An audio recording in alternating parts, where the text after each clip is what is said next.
All right, number 10, Florida. We saw 26 commits to them, 11 of which were ESPN 300 commits. They had 5 3-stars and 16 4-stars.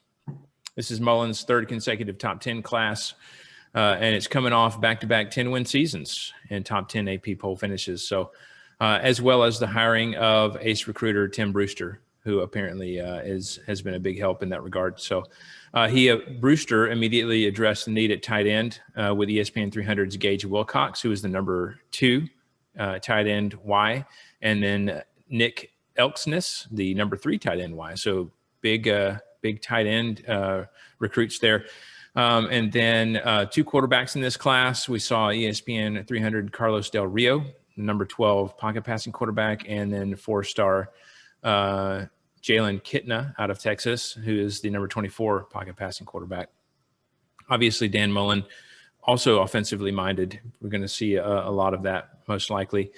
Two huge early August wins came from South Florida and ESPN 300 defensive backs and high school teammates, Jason Marshall, number 1 cornerback, and Corey Collier, the number 3 safety. So that was big in getting both of them to come. ESPN 300 wide receiver Dejon Reynolds, number 36 wide receiver, is out of Georgia, the powerhouse high school Grayson. And then third ESPN 300 wide receiver is Marcus Burke, the number 48 wide receiver from Jacksonville school Trinity Christian, who is also a powerhouse in the high school community. So ESPN 300 Chief Borders is a versatile jumbo athlete, number 9 athlete. He projects as an outside linebacker. And then ESPN 300 defensive end Jeremiah Williams, the number 12 defensive end, will bring edge rush ability. So in addition to that, they have a solid secondary group, which is made up of LSU Flip, Dakota Mitchell, and 4-star safety Donovan McMillan. 4-star defensive end Justice Boone, and it was a big win out of South Carolina.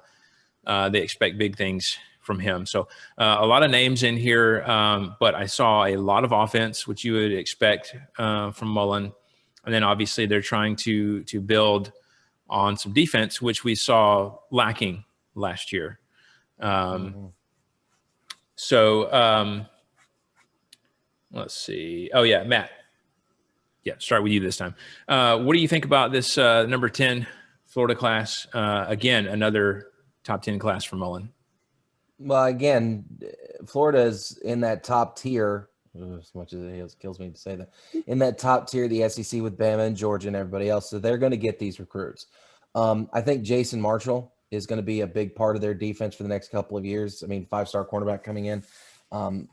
If he progresses like he should, then he's going to be somebody that's going to be a name that we're going to see for a while. The one that popped off the page when I was looking at is DeMarcus Bowman, who's a transfer from Clemson, who's a 5-star transfer. Yeah, so if he's able to get immediate eligibility, I'd imagine he'll be in the running back rotation very, very quickly. And I was trying to find if he had any stats, and I couldn't see anything on the page I'm looking at as far as what his stat line looked like while he was at Clemson. He probably didn't get a ton of looks, but I mean, he was the number 3 ranked running back in the nation when he signed with Clemson in 2019. So pretty solid running back, probably from the transfer portal there for Mullen in Florida. Yeah. Jesse, what do you think about this class? Yeah, Mullen is historically a good recruiter also. I mean, he made Mississippi State, like we said, very hard to recruit in Starkville, and he made them a top contender. So he's great at recruiting. His first year in Florida, we saw he did excellent there, building up his program. Again, Florida is easier to recruit to, but you still have to do it. So he's done well there. It makes perfect sense. He's recruiting a ton of offense because what will they do without the Kyles?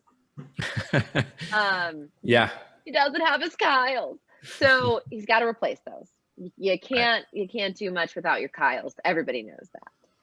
Can't. So yeah, interesting there. But of course, building up that defense is huge because I think